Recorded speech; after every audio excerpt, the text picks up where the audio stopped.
As we look at OKO Arm Lock number 12.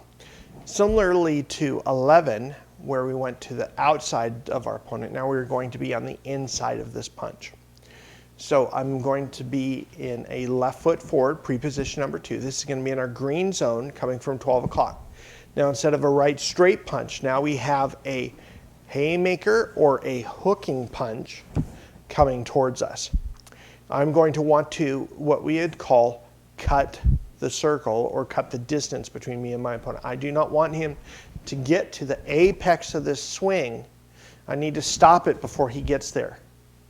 I need to do that by cutting the distance between me and him. This is me controlling the distance. As we saw in number 11, in stepping back a little bit to control the distance, now I'm going to step forward. But the big question is, as is often written in our techniques, it says, well, step 2, forward or back, or to a certain clock position, but the bigger question should be is how do I do that? So here I am in pre-position number 2, left foot slightly forward, right foot is slightly back. How do I go from my right foot being at 6 o'clock to now in the technique, my right foot then stepping towards 11:30 without me crossing myself? So if I have my feet like this, I need to open up my hips to allow my path of travel to go towards my opponent.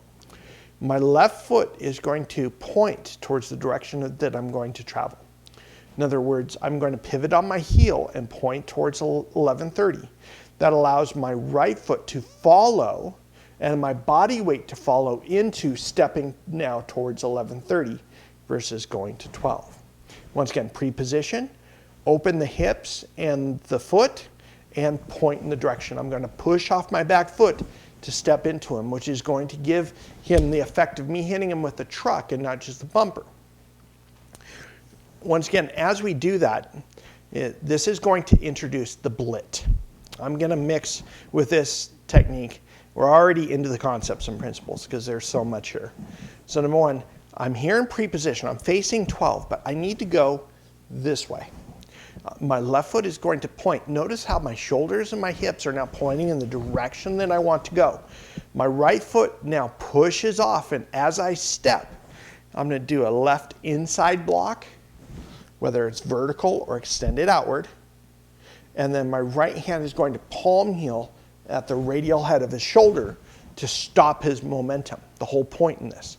Once again, pre-position, turn my foot, back foot comes up, I'm going to push off, and block and strike. Hopefully you heard that when I stepped. And this is the whole point of my body mass, what we call backup mass, going into the block and the strike at the same time. Once again, I'm facing 12, rotate the foot, shoulders, hips, step in and strike. From here, as I've struck, I have a second. I've discombobulated him for a moment. I am going to snake underneath his arm and to grab my wrist as we did previously, right? In number 11, it was double factor and then snake. Here, instead of a double factor, we have what's called a blit, a block and a hit at the same time. Once again, turn, blit, snake underneath, and to grab. I'm going to anchor by pressing my armpit down on his shoulder to keep his height, width, and depth checked. I'm going to push and pull. I'm going to rotate because I want to hit him with the planet. As I do so, now my right foot that's pointing towards 11:30 needs to go all the way around the clock to 9.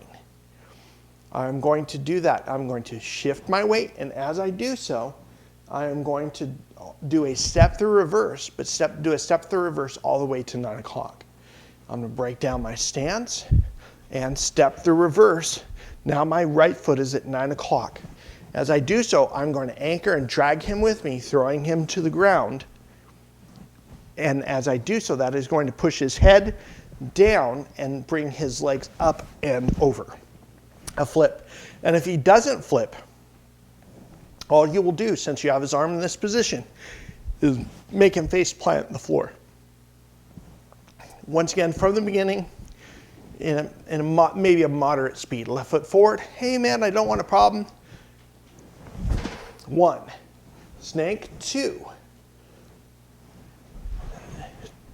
using the step through reverse to bring my right foot to 9. And in this case, bring my elbow down to push him down. Bring him down to the floor, wide kneel, follow up, cross cover, and on guard. Once again, what do we have here in OKO Arm Lock number 12? We already have modifying our opponent's height, width, and depth, giving us time. We have the blit, and this is what we'd call a true blit. We have a block and strike at the same time, literally shocking our opponent as it strikes. We have snaking, as we saw in number 11. We have the push-pull while we have him snaked. In other words, I have this stick here. This hook punch is coming in. I block and strike. This is his shoulder. On the snake, I have 3 points of contact. Now I'm going to anchor using my armpit to modify his height, width, and depth, allowing me to flip him. And as I step, notice if this end of the stick signifies the remainder of his body, my right foot went from 11:30 now to 9. I'm introducing the flip. Once again, a lot of fun stuff here in OKO Arm Lock number 12. Aloha, mahalo, and live pono.